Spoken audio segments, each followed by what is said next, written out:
খতিব বন্ধুবর হাফেজ মাওলানা রবিউল ইসলাম যুক্তিবাদী সাহেব, আল্লাহ পাক রব্বুল আলামিন এই কোরআনের পাখিকে ইসলামের জন্য কবুল করুন। সকলে বলি আল্লাহুম্মা আমিন। আল্লাহুম্মা আমিন। তার আগে একজন ওয়াজ করে আপনাদের হৃদয়কে কেড়ে নিয়েছেন। পার্শ্ববর্তী থানার উজ্জ্বল নক্ষত্র, প্রখ্যাত ওয়াইজ আলেমে দ্বীন, মুফাসসিরে কোরআন বন্ধুবর হযরত মাওলানা মুহাম্মদ সাদ্দাম হোসেন জিহাদি সাহেব, আল্লাহ পাক রব্বুল আলামিন কোরআনের মর্যাদা তাকে কবুল করুন। সকলে বলি আল্লাহুম্মা আমিন। আমার ডান দিকে বাম দিকে সামনে বসা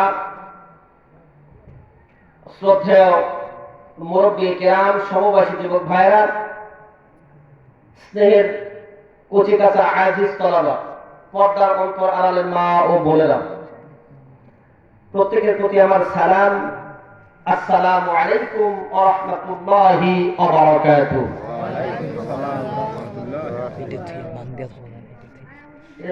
লোকের সালামের জবাব হয় না। মানে এই বাংলাদেশের মধ্যে আমি যত জায়গায় ওয়াজ করেছি তার মধ্যে ডিমলা থানাতে সবচেয়ে বেশি ওয়াজ করেছিল, মনে হয় ঠিক না? ডিমলার লোক আমাকে চেনে না এইরকম মানুষ খুব কম আছে, নাম শুনেছে না দেখলে। কিন্তু আজকের মতো এত কম লোক আমার জীবনে আমি ডিমলাতে কোনোদিন দেখি নাই। আমার নিয়ে বহু মারামারি করা লাগছে, আমার নিয়ে ভুট্টা খেত দিয়ে পালানো লাগছে। দিনের বেলা একদিকে মাইক, একদিকে হুজুর, একদিকে গাড়ি, বহু কিছু ডিমলাতে আমার জন্য হয়েছে। ভুলে গেছেন নাকি আপনাদের? ভুলে গেছেন? অথচ আজকের লোকজন দেখে মনে হচ্ছে যে মানুষগুলি মনে হয় পিছনের ইতিহাস সব কিছু ভুলে গেছে।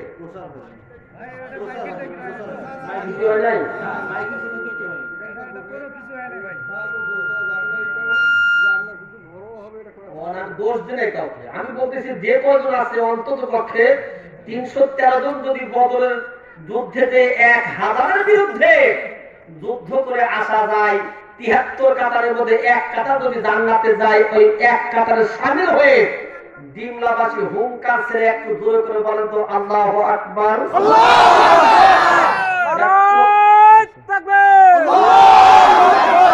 কুরআনের আলো, আল হাদিসের আলো, নারায়ে তাকবীর। আলহামদুলিল্লাহ। কিছুটা মনে হলো যে আমি ডিমলাতে আছি, এতক্ষণ তো মনে হয়েছিল আমি মনে হয় গোরস্থানে আছি, কারণ ডিমলার হুঙ্কার কখনো এরকম হয় নাই। আর আমিও গতকালকে মাহফিল করেছিলাম নাটোরে, সেখান থেকে তার আগে তো নাটোরে ছিলাম, আগামীকাল তো নাটোরে না প্রোগ্রাম আমার, শুধুমাত্র উত্তরবঙ্গের প্রোগ্রাম বাদ, এই জন্য আবুল কালাম আজাদকে দেখা যাচ্ছে না।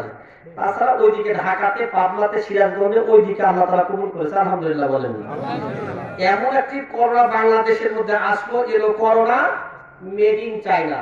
কথা বল ঠিক কিনা? করোনার কারণে তাম পৃথিবী তো একেবারে স্তম্ভিত হয়ে গেল। বাংলাদেশের সব কিছু স্তম্ভিত হইতে হইতে আল্লাহ পাক রব্বুল আলামিন ওলিয়া আউলিয়াদের কারণে, বাংলাদেশে ওলিয়া আউলিয়া আছে না নাই? কথা বলে আছে না নাই? তাদের কবরগুলি বাংলাদেশে থাকার কারণে আল্লাহ পাক রব্বুল আলামিন একটু হেফাজত করে ইউরোপ আমেরিকার চাইতে আমাদেরকে আল্লাহ সুবহানাহু ওয়া তাআলা অনেকটা ভালো রেখেছে, আলহামদুলিল্লাহ বলেন। কিছু গজব আমাদের মধ্যে আছে। ওই যে ডিজিটাল বাবা যেগুলি মরে গেছে, ফুলের স্তূপ বানায়া একেবারে যাদের কবর পূজা করা হয়েছে, ওই সমস্ত ডিজিটাল বাবা যাদের জন্য বর্তমানে মূর্তিও তৈরি হয়, ওই বাবাদের কারণে কিছু আইলানা, কিছু পারভিন, কিছু হারিকেন, কিছু সিডর বাংলাদেশে কম বেশি আছে না নাই? কথা বলে আছে না নাই? প্রত্যেকটা জায়গায় করোনা নাই, করোনা বর্তমানে তাফসীরুল কোরআন মাহফিলে আছে না নাই? আল্লাহ তাআলা বলেছে ওয়া ইযা তুলিয়াত আলাইহিম আয়াতুহু যাদাতুহুম ঈমানাও ওয়া আলা রাব্বিহিম ইয়াতাওয়াক্কালুন। আল্লাহ তাআলা বলেছে যারা কোরআন শুনবে আমি তাদেরকে তাদের ঈমানকে আরো বৃদ্ধি করে দিব। সুবহানাল্লাহ। শুধু তাই নয়, মুসলিম শরীফের একটা হাদিস, তিরমিজি শরীফের এক হাদিসের মধ্যে এসেছে, কোরআনুল কারীমের আলোচনা যে জায়গায় হয় আল্লাহ পাক রব্বুল আলামিন ও বান্দা বান্দির উপর রহমত বর্ষণ করে। সুবহানাল্লাহ। দেখেন রহমত এখন তাফসীর মাহফিলও নাই, মসজিদেও নাই, যত রহমত সব হচ্ছে ওই দুর্গা পূজার মধ্যে আছে। এই জায়গায় কোনো বাধা নাই, পুলিশ যায় পাহারা দেয়, আমাদের নেতারা দেখো মা একটু ভালো রাখিস মা। আমরা আবার ওদের জন্য সার্টিফিকেট বাড়ায় দিচ্ছি, অমুক নেতার চরিত্র ফুলের মতো পবিত্র, নামাজ পড়ে না, এক ওয়াক্ত ঘুষ খাওয়া। কথা বল না কেন?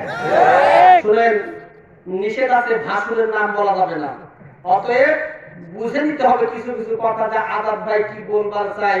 আরে যখন ফুটবল খেলা হয়, হাজার হাজার মানুষ ফুটবল খেলা দেখে, ওই যে 22 জন প্লেয়ার আছে, এক 22 জন প্লেয়ারের মনে হয় 3টা করে মাস্ক পরা আছে নাই? কারো নাই? দর্শকের নাই। কিন্তু মাহফিল যখন কথা হয় তখন কয় না, খবরদারি কাজ করা হবে না, দেশের মধ্যে চলছে করোনা। শয়তান তামাম পৃথিবীতে আদম আলাইহিস সালাম থেকে শুরু করে আমাদের নবী হযরত মুহাম্মদুর রাসূলুল্লাহ সাল্লাল্লাহু আলাইহি ওয়াসাল্লাম পর্যন্ত কোরআনুল কারীমের বিরোধিতা ছিল কি ছিল না? কথা বলেন, ছিল কি ছিল না? পর্যন্ত কোরআনুল কারীমের বিরোধিতা আছে, ওলিয়া আল্লাহদের বিরুদ্ধে বিরোধিতা আছে, আলেম ওলামার বিরুদ্ধে বিরোধিতা আছে। তথাপিও মুসলমান সন্তান কখনো কারো চোখ রাঙা দিতে ভয় করে নাই, আদৌ পর্যন্ত করবে না। কিয়ামত হয়ে যাবে, মুসলমানের সন্তানরা কোরআনের সপক্ষে থাকবে, যদিও বুকের তাজা রক্ত ঢেলে দিতে হয়। চিল্লা বলা লাগবে, কথা ঠিক কিনা ভাই? কথা বলেন ঠিক কিনা? করোনা তোমাকে মানি না, বাংলাদেশ মুসলমানের দেশ, বাংলাদেশ ওলিয়া উলিয়াদের দেশ। এই বাংলাদেশের 96% মুসলমানের দেশের মধ্যে কোরআনুল কারীমের তাফসীর চলবে। তোমার বাবার অনুমতির দরকার নাই, আল্লাহ তাআলা ডাইরেক্ট কোরআনুল কারীমের জন্য অনুমতি দিয়েছে। কথা বলেন ঠিক কিনা?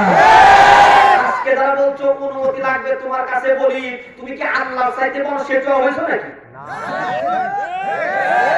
অতএব মাস্তানি করো না। তুমি বলেছো বুড়িগঙ্গার মধ্যে সুবহানাল্লাহ, আল্লাহ তোমার বহু আগে ফেরাউনের সুবহানাল্লাহ। ফেরাউন বলছিল মানে আল্লাহ বলবে, আল্লাহ কয় শেষ সময় তো আল্লাহ বলার সময় নাই। আগে খেয়েছিল 5 লিটার, বলছে এখন 30 লিটার, মোটে কয় লিটার হয়েছে? আল্লাহ বলার সুযোগ পেয়েছে? অতএব খেলা দেখতে যদি আসো, খেলা হবে, আমি বলি শুনো খেলা হবে। বেশি মাস্তানি করো না, বন্ধুকে বলটা বন্ধ করে হুজুরদের সামনে আসো। দাদা বাবুদের দেশে যাওয়া ছাড়া বাংলাদেশে তোমাদের মোটা চালে ভাত হবে না। অতএব আল্লাহ তাআলা বলছেন, ইয়া আইয়ুহাল্লাযীনা আমানু তাকুল্লাহ হাক্কা তুকাতিহি ওয়া লা তামুতুন্না ইল্লা ওয়া আনতুম মুসলিমুন।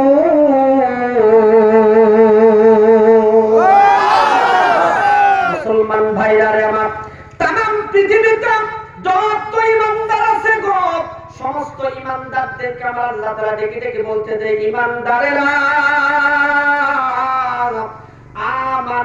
আমানুত্তাকুল্লাহ। আল্লাহ তাআলা বলছে যারা ঈমান যারা এনেছো, ইত্তাকুল্লাহ উত্তাকুল্লাহ, আমি আল্লাহকে ভয় করো। জোরে জোরে বলেন সুবহানাল্লাহ। শুধু মসজিদে গেলে মানুষ আল্লাহকে ভয় করে। কুরবানির গোশত যখন মানুষ বন্টন করে, খবরদার 1 পিস গোশত যেন আমার দিকে বেশি না হয়। 1 পিস গোশত গরিব মিসকিনকে দেয়, সাফ করে দেবে। আমরা বলি কি বলি না? এই কথা বলেন, বলি কি বলি না? কুরবানির গোশত বন্টনের সময় ওই জায়গায় ইসলাম আছে না নাই? কথা বলেন, আছে না নাই? কিন্তু যখন তোমার নেতারা বিচার করবার যায়, নিজের দলের বিচার করে না, অন্য দলের যত মানুষ আছে সমস্ত মানুষের বিচারে গুলি শক্ত করে হয়। আল্লাহ তাআলা কয় ওই জায়গায়ও ইত্তাকুল্লাহ, আমি আল্লাহকে ভয় করার দরকার আছে না নাই? প্রত্যেকটা জায়গায় আল্লাহ তাআলাকে ভয় করা লাগবে। মানুষ সমস্ত জায়গায় কিন্তু আল্লাহকে ভয় করে না। দোকানদারেরা যখন মাপ দিবার যায়, ওজন যখন করতে যায়, চিন্তা করে সর্বনাশ, 5 কেজির মধ্যে যদি 100 গ্রাম করে যদি মেরে দিই, সারা দিনে যদি এরকম 100 কেজি বিক্রি করতে পারি, আমার বড় লাভ হয়। হয় কি হয় না? ওই জায়গায় দোকানদাররা অল্প একটু চুরি করে ফেলে দেয়, আমাদের মতো বক্তা যারা আছে ওদের খাতিরে দাইয়া মসজিদের মেম্বারের মধ্যে বসিয়া হক কথা কয় না, যত তেল মারা কথা আছে বক্তা ওই জায়গায় আল্লাহকে ভয় করে না। কথা কোন? আল্লাহ তাআলা বলছে হাক্কাতু কাতিহি, যথাযথভাবে ভয় করা লাগবে কাকে? আল্লাহকে। যথাযথভাবে ভয় করা মানে মসজিদের মধ্যে মিম্বরের মধ্যে আল্লাহকে ভয় করো, মসজিদের নামাজের মধ্যে দাঁড়াইয়া ইহদিনাস সিরাতাল মুস্তাকিম, আল্লাহ সাদা সিধা পথে চালাও, সরল সঠিক পথে চালাও। মসজিদ থেকে যখন বের হয়ে চলে আসো, ও তোমরা দিনের কাজখানা রাতে চালাও, পরের দিন ও পেয়েছে 1500 আর কোনো খবরই নাই। চিল্লায়া বলা লাগবে কথা ঠিক কিনা? ভয় করা লাগবে কাকে? আল্লাহকে। র‍্যাব না, সিতার না, কোবরা না, শেখ হাসিনা না, খালেদা জিয়া না, এরশাদ চাচা না, আল্লামা সাইদি না। ভয় করা লাগবে একমাত্র আল্লাহকে। আল্লাহ তাআলা বলছে মানুষ হাক্কা তুকাতিহি, যথাযথভাবে আমাকে ভয় করা লাগবে। জোরে বলেন সুবহানাল্লাহ। মানুষ আল্লাহকে এত বেশি পরিমাণে ভয় করে, মসজিদের মধ্যে লেখা আছে দুনিয়াবি কোনো কথা বলা জায়েজ না। এটা একটা ভুয়া মিথ্যা কথা।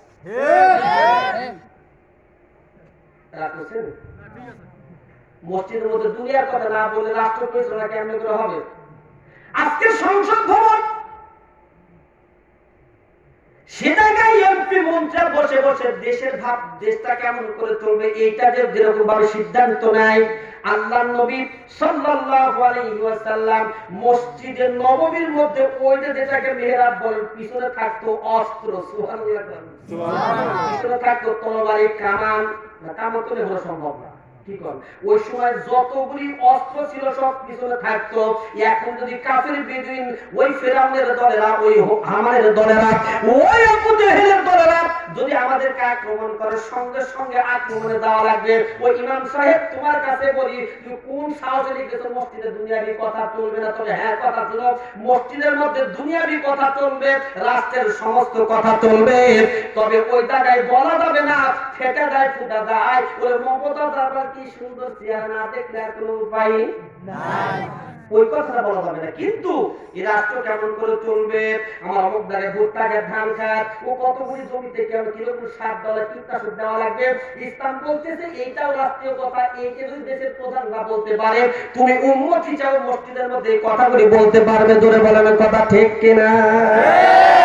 আমরা এত সাধু হয়ে গেছি, মসজিদের মধ্যে যাওয়ার পর নামাজে দাঁড়ায়া আল্লাহু আকবার, ইয়াকা নাবুদু ওয়া ইয়াকা নাস্তাইন, আল্লাহ তোমার দাসত্বর গোলামি করি, তোমার কাছে আজকে প্রার্থনা করি, সাহায্য চাই, অন্য কারো কাছে আর নয়। মসজিদ থেকে বের হওয়ার পরে যখন যে দলের ক্ষমতার মধ্যে থাকে, ওই দলের বড়াই দেখাচ্ছি কি আমারে চিনিস? তো বুঝাই শোন, আমি প্রধানমন্ত্রীর দাদার, অমুক চাচার, অমুক মামাতো ভাইয়ের, অমুক ফুফাতো বোনের, অমুকের স্বামী 4 নম্বরে 6 নম্বরে ভাতারের, আমি হলাম দুলাভাই। আপনি বলছেন মস্তান রে, তাই না? তাহলে ভয় করা লাগবে কাকে? আল্লাহকে। একটা মানুষ, মানুষের জান কবজ করার কোনো ক্ষমতা নাই, একটা জীবন দেওয়ার কোনো ক্ষমতা নাই। জোরে বলেন আছে? একটা মানুষের জীবন দেওয়ার যদি ক্ষমতা না থাকে, ও মানুষ কেমন করে কয় আমারে চিনিস? আর আমি তো চিনি, তুই তো মানুষ। কথা বল। কথা শুনে, তোর 2টা হাত আছে, আমারও 2টা হাত আছে, তোমার 2টা চক্ষু আছে, আমারও 2টা চক্ষু আছে, তোমার 2টা পা আছে, আমারও 2টা পা আছে। এত মাস্তানি করো না, ক্ষমতা বেশি দিন মানুষের থাকে না। রাত যত গভীর হবে, সকাল অতি তাড়াতাড়ি হবে, রাত যত গভীর হবে, শোভের সাথে কত তাড়াতাড়ি হবে। সারা জীবন গাড়ির জাম লেগে চাকাটা নিচে থাকে না, একবার যদি জাম ছুটে যায়, নিচের চাকা যদি উপরে আসে, আগে যাওয়ার জন্য প্রতিযোগিতা করে, ও দাদা বাবুর বাড়িতে যাইয়া পালাইয়াও রক্ষা করতে পারবে না। 47 বছর বিচার হলে 103 বছর পরে তোমাদেরকে দাদা বাবুর বাড়িতে পাঠানো হবে। একটু চিল্লায় বলা লাগবে কথা ঠিক কিনা? দেখে দেখে বলছে মানুষ শুনে না, ইল্লা ওয়া আনতুম মুসলিমুন।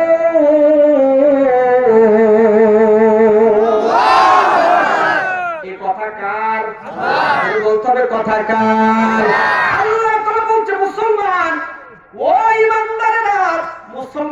হয়ে তোমরা মরো না, কবরে যাইও না। কবরে যাওয়ার কথা নিষেধ করছে কে? আল্লাহ। মরার পরে কি আপনার উপরে লাগবে নাকি? না। কবরে যাওয়া লাগবে কি লাগবে না? এ দোস্ত, আল্লাহ তাআলা এই জন্যই বলেছে কবরের মধ্যে যাইও না। তার কারণ কবরে রাখার পরে ইমাম সাহেব তোমার কপালের মধ্যে হাত দিয়ে বলবে বিসমিল্লাহি ওয়া আলা মিল্লাতি রাসূলিল্লাহ, আল্লাহর রাসূলের মিল্লাতের উপরে, ধর্মের উপরে, তোমাকে তরিকার উপরে চড়ায়া দিবে। কিন্তু বাংলাদেশে তুমি তো রাসূলের তরিকা মোতাবেক তুমি চলো নাই, তোমার সারা জীবন চলেছে ও ডিজিটাল বাবা কি করে গেছে, সারা জীবন তুমি ওইটা করেছো। চিল্লা বলেন কথা ঠিক কিনা? সত্য কথা বলতে গেলে যেতে হবে কারাগারে। এই আতঙ্ক আজি বাংলার ঘরে ঘরে, জালিম শাহের করি না ভয় মরা, এতে যদি মোর জীবন যায়। ধরে বলেন ঠিক কিনা? আমার কোনো দোষ নাই। কোরআনুল কারীম বলতেছে ইল্লা ওয়া আনতুম মুসলিমুন। ওই জায়গায় মধ্যে আরজি দিয়ে 3 আলিফ টানা হয়েছে, কারণ কি জানেন? এই জায়গায় তাফসীরের কিরাম বলেছে তোমার কবরে যাওয়ার কোনো দরকার নাই। তার কারণ কবরে যাইও তুমি যা, না যাইও তুমি তাই। তার কারণ হলো একটাই, দুনিয়াতে নামে মুসলমান তুমি সিরা কুরবানির মধ্যে গরুর গোশত খেয়েছো, আর যখন দুইটা ঈদ এসেছে বড় জুব্বা তুমি পরিয়া একেবারে আতর সোনা মাখাইয়া মনে হয় তুমি আল্লাহর ওলি হয়ে গেছো, মনে হয় কোন মাজারে তুমি খাদেম হয়ে গেছো, না হয় বাইতুল মুকাররমে তুমি বড় মনে হয় তুমি ইমাম, একেবারে সুন্দর করে সামনে রেখে নামাজ পড়েছো। যখন দুইটা ঈদ শেষ হয়ে গেছে তুমি সুন্দর করে টুপিখানা কোন জায়গায় রেখে দিয়েছো, তোমাকে দেখলে আর মুসলমান মনে হয় না। তোমার পোশাক আশাক বেশভূষা, তোমার চলাফেরা, তোমার কথাবার্তা দেখলে মনে হয় এক্ষুনি মনে হয় আবু জেহেলের জন্মে তোমার তৈরি হয়েছে। কথা বলেন ঠিক কিনা? আমরা মুসলমান, আমরা কি কোরআন বুঝি না? শয়তান তুই কোরআন বুঝিস না, হুজুরদেরকে ফাঁসি দিস কে? আল্লাহ তাআলা কয়, আল্লাহর নবী কয় আল উলামা ওয়ারাসাতুল আম্বিয়া, আল্লাহর নবী কয় উলামা হযরতরা হচ্ছে নবীদের ওয়ারিস। আল্লাহ তাআলা অন্য জায়গায় কয় উতুল্লিম বাদা জালানিকা সানি।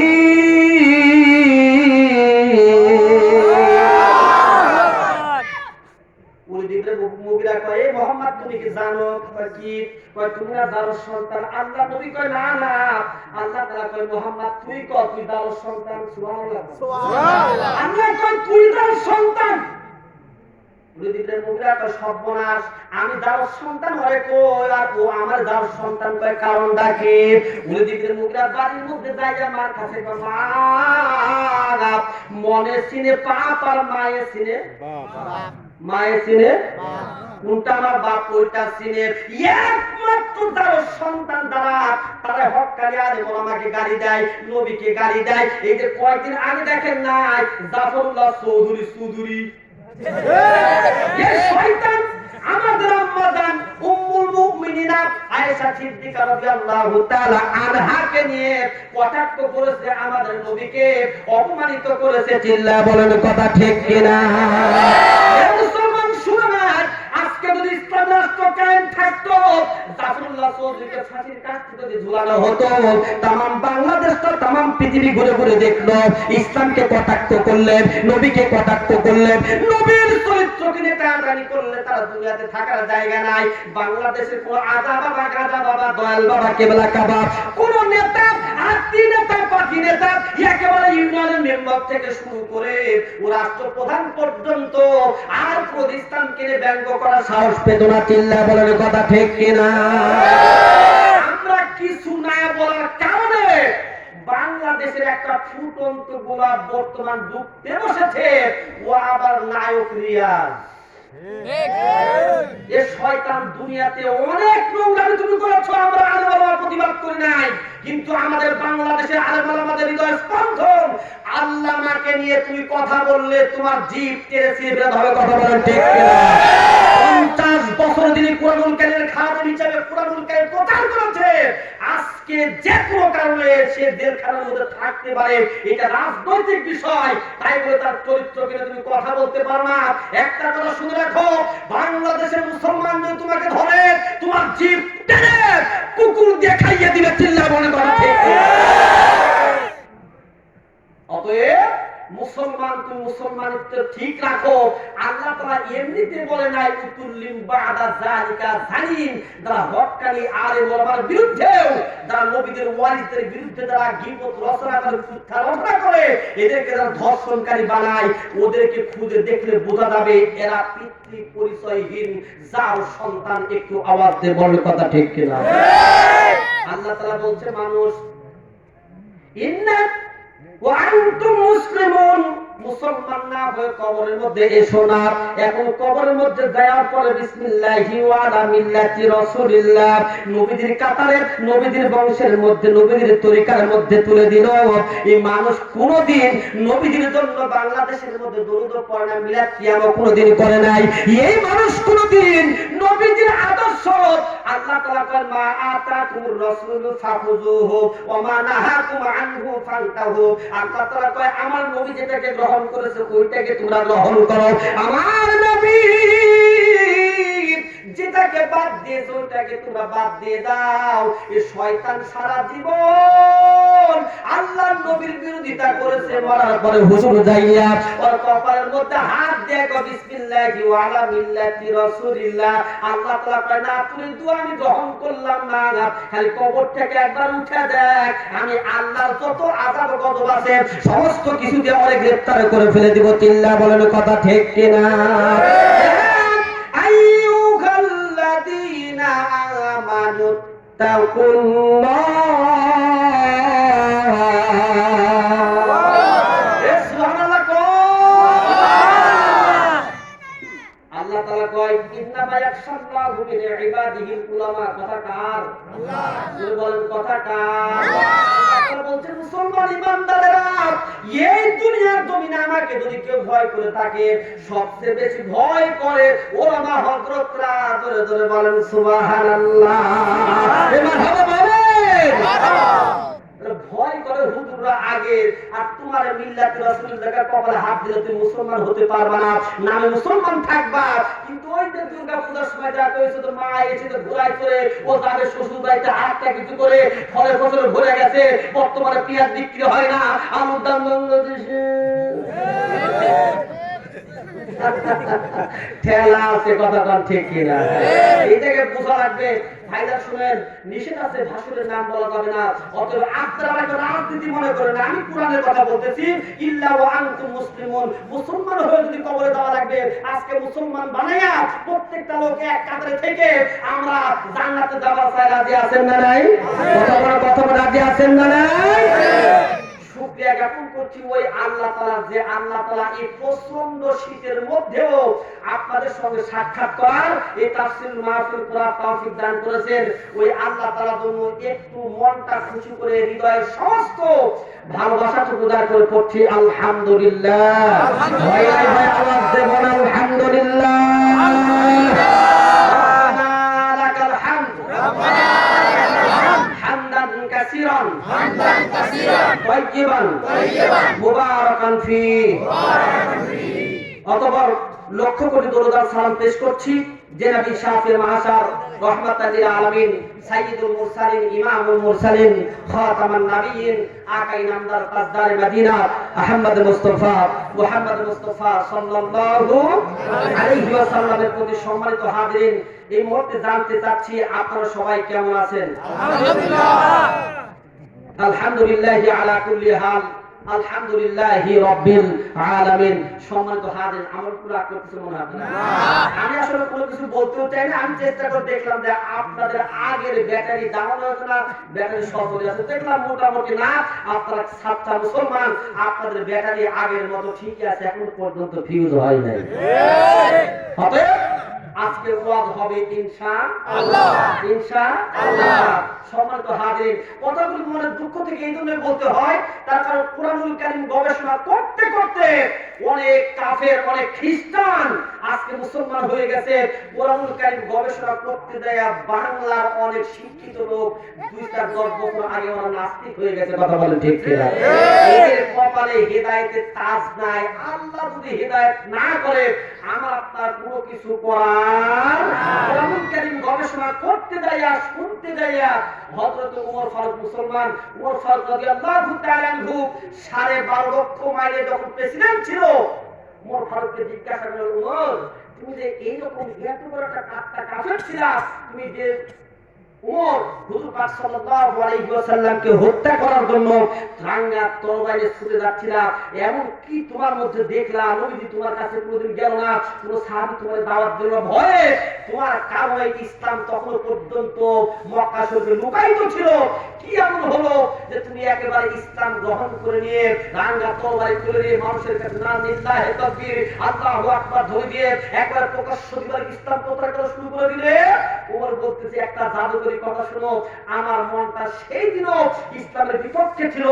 আমি মনে মনে চিন্তা করলাম, আব্দুল্লাহ ছেলে মুহাম্মদ সাল্লাল্লাহু আলাইহি ওয়াসাল্লাম কি করে একটাবার দেখার দরকার, ওকে একটু বিদ্রোহ করা দরকার। আমি এই নিয়ত করে ইন্নামাল আমালু বিন্নিয়াত খাস নিয়ত করে আমি যখন মক্কা মুকাররমায় যখন যাচ্ছিলাম, মুহাম্মদকে আমি বিরক্ত করব, ঠাট্টা করব, উপহাস করব। আমি যে দেখি আমার আগে হেরেম শরীফের মধ্যে মুহাম্মদুর রাসূলুল্লাহ সাল্লাল্লাহু আলাইহি ওয়াসাল্লাম নামাজের মধ্যে দাঁড়ায় গেছে। সুবহানাল্লাহ। আরেকটু আস্তে বলেন সুবহানাল্লাহ, আরেকটু জোরে বলেন সুবহানাল্লাহ। আল্লাহর নবী নামাজের মধ্যে দাঁড়াইয়া আল্লাহ তাআলা বলেছেন, ইল্লা ওয়া আনতুম মুসলিমুন, মুসলমান না হয়ে কবরে যাও না। যে কয়েকজন লোক আজকে বসে আছি আমরা সবাই মুসলমান হয়ে কবরে যাবার চাই, আজকে ডিজিটাল ওয়াজখানা শোনা লাগবে রে ভাই। আল্লাহর নবী নামাজের মধ্যে দাঁড়ায় গেছে, আর আমরা এমন উম্মত হলাম মরার পরে কবরের মধ্যে হাত দিয়ে নবীর তরিকায় তুলে দিল। আমাদের মনে হয় নামাজ পড়ার কোনো দরকার নাই। জোরে বলেন আছে না নাই? নামাজ পড়া লাগবে সারা জীবনে কয় ওয়াক্ত? সারা জীবনে 5 ওয়াক্ত, দিনে 5 ওয়াক্ত। আলহামদুলিল্লাহ বলেন কয় ওয়াক্ত? জোরে বলা লাগবে কয় ওয়াক্ত? আল্লাহ তাআলা বলছে, মানুষ ফাদাফলাহাল মুমিনুন আল্লাযীনা হুম ফি সালাতিহিম খাশিউন। আল্লাহ তাআলা দেখে দেখে বলছে, মানুষ শুনে না,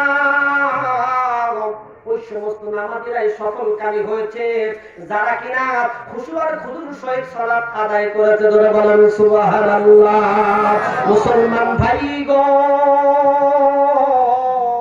খুশু আর খুজুর সহিত সালাত আদায় করা লাগবে। আল্লাহর নবী যেভাবে সালাত আদায় করেছে ওইভাবে সালাত আদায় করা লাগবে। আমরা নামাজ কালাম বুঝি না, আর কোন কারণে যদি মসজিদের মধ্যে যদি আমি আগে যাই, সামনের কাতারে পড়লে ইয়া নাফসি আগে কখন বাজারে যায় 2-4টা পান খাবি, এরপরে 16টা সিগারেট বিড়ি আছে না নাই? চিন্তা করে হাই আল্লাহ কত কষ্ট করে সামনের কাতারে আসলাম। হুজুর যদি কোন কারণে একটু আত্তাহিয়াতুলিল্লাহি ওয়াস সালাওয়াতু ওয়াত তাইয়্যিবাত যদি একটু লম্বা করে আস্তে তাসবিহ সহকারে তেলাওয়াত করে, ও পিছন থেকে সেক্রেটারি মনে হচ্ছে ওর ডায়রিয়া পাতলা পায়খানা হচ্ছে এখন চলে গেল। কথা কোন ঠিক কিনা?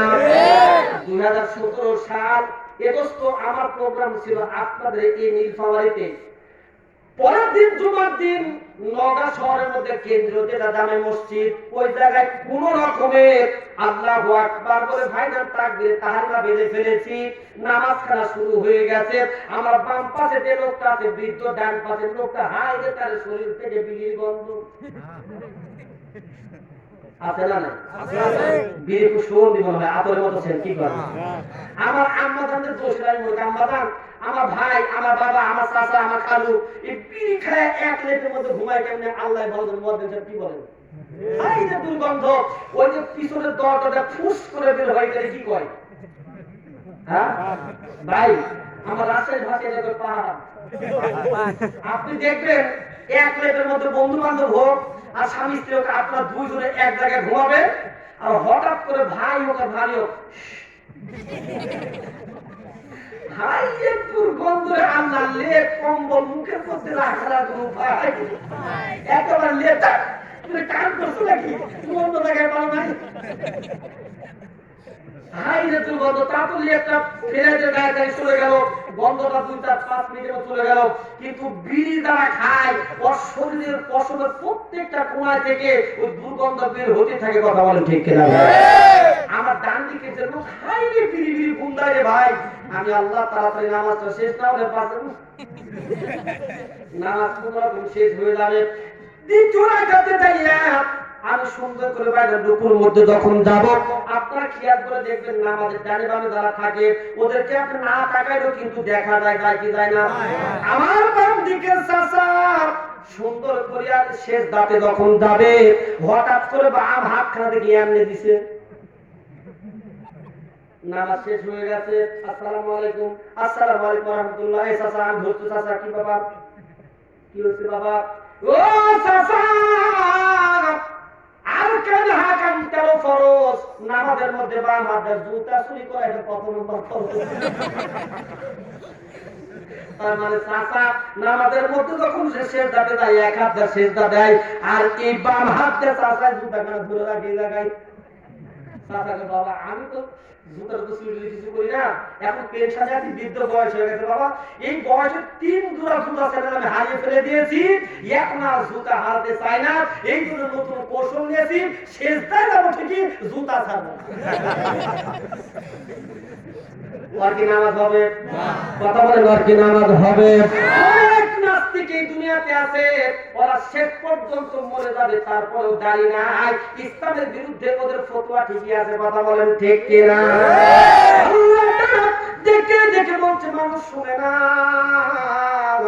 ইন্নাস সালাতা তানহা আনিল ফাহশাই ওয়াল মুনকার।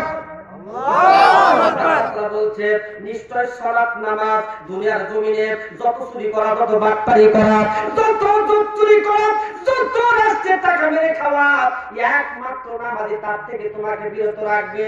এ মুসলমান শুনে নেন, আমরা নামাজও পড়ি, চুরিও করি, নামাজই পড়ি, নামাজও পড়ি, বাটপারি করি, নামাজও পড়ি, বিড়ি খাই, নামাজ পড়ার পরেও পদ্মা সেতুর টাকা নাই, রাস্তার কালবাটার বিড়ি সব লিডারের প্যাকের মধ্যে মনে হয় গর্ভবতী। কথা বলেন ঠিক কিনা?